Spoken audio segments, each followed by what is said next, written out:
ख्रिस्तामध्ये माझ्या प्रिय भाविकांनो, जर यहुदी कल्चर किंवा रीतिरिवाज आपण पाहिला तर आपला समजेल की जुना करारापासून तर नव्या करारापर्यंत यहुदी या रिलिजनमध्ये, यहुदी या धर्मामध्ये जवळजवळ 600 पेक्षा अधिक रूल्स अँड रेग्युलेशन होते, नियम होते आणि प्रत्येक गोष्टीसाठी नियम लागलेला होता.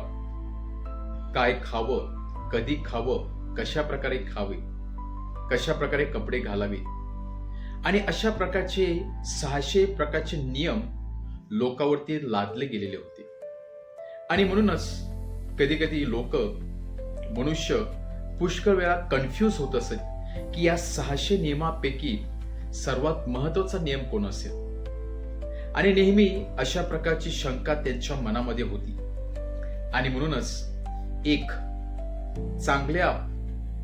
चांगला शिक्षण घेतलेला एक उच्च शिक्षित व्यक्ती, आजच्या शुभवर्तमाने आपण ऐकत आहोत, तो प्रभू येशू ख्रिस्ताकडे येत आहे व प्रभू येशू ख्रिस्ताला केवळ परीक्षा पाहण्यासाठी नाही तर आपल्या मनातील शंका प्रगट करताना सांगत आहे की या शास्त्रामधील सर्वात महत्वाची, सर्वात पहिली आणि मुख्य आज्ञा कोण आहे.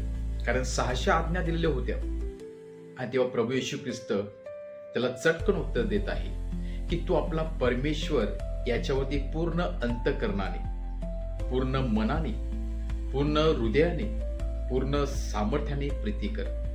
परंतु इथपर्यंत बोलून परमेश्वर संपत नाही. तर प्रभू येशू ख्रिस्त सांगत आहे, जशी तू स्वतःवरती प्रीती करत आहे तीच प्रीती तू इतरांवरती देखील कर. म्हणजे जी प्रीती तू परमेश्वरावरती करत आहे तीच प्रीती तू तुझ्या शेजाऱ्यावरती कर. तेव्हाच हे 600 जे रूल्स आहेत, 600 जे नियम आहेत, ते नियम आपोआप त्या 2 नियमामध्ये सामील होणार आहेत, विलीन होणार आहेत. कारण जेव्हा प्रभू येशू ख्रिस्ताने सांगितलं तू तुझा परमेश्वर याच्यावरती पूर्ण अंतःकरणाने, पूर्ण मनाने, पूर्ण जीवाने प्रीती कर, याचा अर्थ असाच की परमेश्वराला आपल्या जीवनामध्ये अग्रस्थान देणे. कारण परमेश्वराची जागा कोणीच घेऊ शकत नाही. या जगातील कुठलीही वस्तू परमेश्वराला रिप्लेस करू शकत नाही, त्याची प्रीती रिप्लेस करू शकत नाही. आणि म्हणूनच प्रभू येशू ख्रिस्ताने प्रत्येक प्रीतीच्या पुढे ऍडजेक्टिव्ह लावलेला आहे. पूर्ण सामर्थ्याने प्रीती कर, शक्तीने प्रीती कर, हृदयाने प्रीती कर. याचा अर्थ की तुझं प्रीती एवढं महत्वाची असली पाहिजे की परमेश्वराला तुझ्या जीवनामध्ये सेंटर पॉइंट, केंद्रबिंदू बनवण्याचा तुम्ही प्रयत्न केला पाहिजे. आणि पुढे प्रभू येशू ख्रिस्त सांगत आहे, ज्या सामर्थ्याने, ज्या जोशाने, ज्या भक्तिभावाने तू परमेश्वराची स्तुती करत आहे, प्रीती करत आहे, त्याच भक्तिभावाने, त्याच सामर्थ्याने तू तुझ्या शेजावरती प्रीती कर. म्हणजेच एक आज्ञा पाळून दुसरी आज्ञा न पाळणे असं प्रभू येशू ख्रिस्त सांगत नाही. तर दोन्ही आज्ञा जेव्हा आपण पाळतो तेव्हा ती सर्कल पूर्ण होत असते, तेव्हा ती प्रीती पूर्ण होत असते. आणि म्हणूनच प्रभू येशू ख्रिस्त परमेश्वराची प्रीती आणि शेजाऱ्यावरती प्रीती या दोघांची सांगड घालत आहे.